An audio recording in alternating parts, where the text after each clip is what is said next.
আসসালামু আলাইকুম ভিউয়ার্স, সবাই কেমন আছেন? আশা করছি আল্লাহর রহমতে সবাই ভালো আছেন।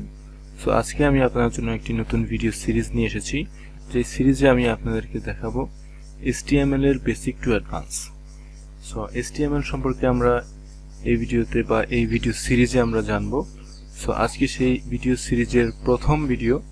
আজকে আমরা জানবো যে কোন কোন সফটওয়্যারগুলো লাগে এই HTML শেখা বা HTML কাজ করার জন্য। তো বেশি দেরি না করে চলুন শুরু করা যাক।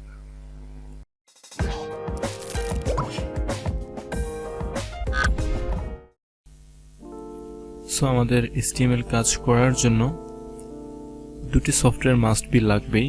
তার মধ্যে একটি হচ্ছে আমাদের দেখার জন্য একটি সফটওয়্যার, অর্থাৎ আমরা যে প্রজেক্টগুলো করব, যেই কাজগুলো HTML কোডগুলো লিখবো, এগুলো দেখার জন্য একটি সফটওয়্যার লাগবে, যেটা যে কোনো একটি ওয়েব ব্রাউজার ইউজ করলে হয়। সেক্ষেত্রে আমরা আমাদের পরবর্তী টিউটোরিয়ালগুলোতে গুগল ক্রোম ব্রাউজার ইউজ করব। অ্যান্ড অন্য একটি সফটওয়্যার হচ্ছে কোডগুলো লেখার জন্য। আমাদের কোডগুলো লেখার জন্য একটি সফটওয়্যার লাগবে। সেক্ষেত্রে আমাদের একটি নোটপ্যাড লাগবে। উইন্ডোজের সাথে ডিফল্ট একটি নোটপ্যাড আসে, সেটি হচ্ছে নোটপ্যাড। আমরা যদি দেখি নোটপ্যাড, এই সফটওয়্যারটি, এটি আমরা অনেকে হয়তো নোট লেখার জন্য ইউজ করি, বাট এটি দিয়ে আমরা HTML এর কাজও করতে পারবো, HTML CSS এর কাজ করতে পারবো। যদি আমরা এই সফটওয়্যার দিয়ে করব না, আমরা অন্য একটি থার্ড পার্টি সফটওয়্যার দিয়ে কাজ করব, কারণ ওখানে আমরা কিছু স্পেশাল ফিচার পাবো বা স্পেশাল কিছু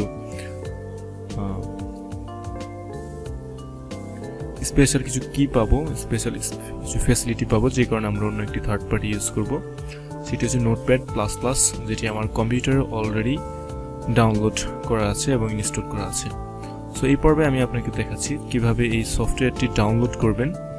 সো এই জন্য আমাদেরকে প্রথমে কি গুগল ক্রোম বা যে কোনো একটি ব্রাউজার ওপেন করতে হবে। আমি আপনাকে এটি ডাউনলোড করে দেখাচ্ছি। সো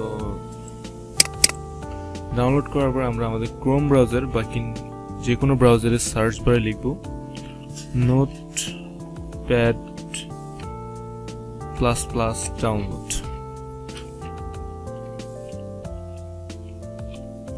দেন আমরা এন্টার হিট করব। এন্ড এখানে আমাদের গুগল সার্চের ফার্স্ট যে রেজাল্টটা আছে এটা ওপেন করব। এটা নোটপ্যাড প্লাস প্লাস সফটওয়্যারের অফিসিয়াল ওয়েবসাইট। এখান থেকে আমরা একদম লেটেস্ট যে ভার্সনটা আছে এটা ডাউনলোড করব। এর জন্য আমরা একদম উপরের ভার্সনটাতে ক্লিক করব। দেন আমরা আমাদের অপারেটিং সিস্টেম অনুযায়ী ডাউনলোড করব। যে যদি আপনার কম্পিউটারটি 32 বিট অপারেটিং সিস্টেম হয়ে থাকে, সেক্ষেত্রে আপনি এই ইনস্টলারটি ডাউনলোড করতে পারেন। আর যদি আপনার কম্পিউটারটি 64 বিট হয়ে থাকে, তাহলে এটি ডাউনলোড করতে পারেন। আমার কম্পিউটারটি যেহেতু 64 বিট, সেজন্য আমি এটি ডাউনলোড করছি।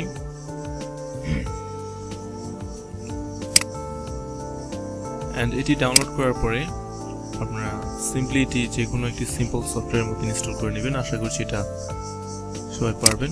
সো আমি এটা ডাউনলোড করছি না, যেহেতু আমার ডাউনলোড করা আছে অ্যান্ড ইনস্টল করা আছে। আপনারা এটি ডাউনলোড করবেন ইনস্টলার, অন্য কোনো এগুলো ডাউনলোড করা যাবে না, যেমন পোর্টেবল, জিপি, সিগনেচার, এগুলো ডাউনলোড করবেন না। আপনারা জাস্ট ইনস্টলারটি ডাউনলোড করবেন। তো এটি ডাউনলোড করার পর আপনারা সফটওয়্যারটি ইনস্টল করে ক্লোজ করে দিবেন গুগল ক্রোম।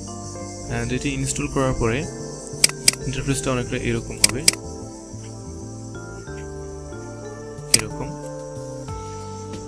সো আমাদের পরবর্তী টিউটোরিয়ালগুলোতে আমি আপনাকে দেখাবো কিভাবে এখানে আপনারা যে কোনো কোড লিখবেন, HTML কোডগুলো লিখবেন, একটি ওয়েবসাইট ডিজাইন করবেন, কিভাবে আপনার ওয়েবসাইটের যে কোডগুলো আছে এগুলো কাজ করে, এগুলো আমরা আমাদের পরবর্তী টিউটোরিয়ালে দেখাবো। সো পরবর্তী টিউটোরিয়ালটি দেখার জন্য অবশ্যই আমার চ্যানেলটি সাবস্ক্রাইব করতে হবে অ্যান্ড বেল আইকন প্রেস করতে হবে। সো সে পর্যন্ত ভালো থাকুন, সুস্থ থাকুন, ধন্যবাদ।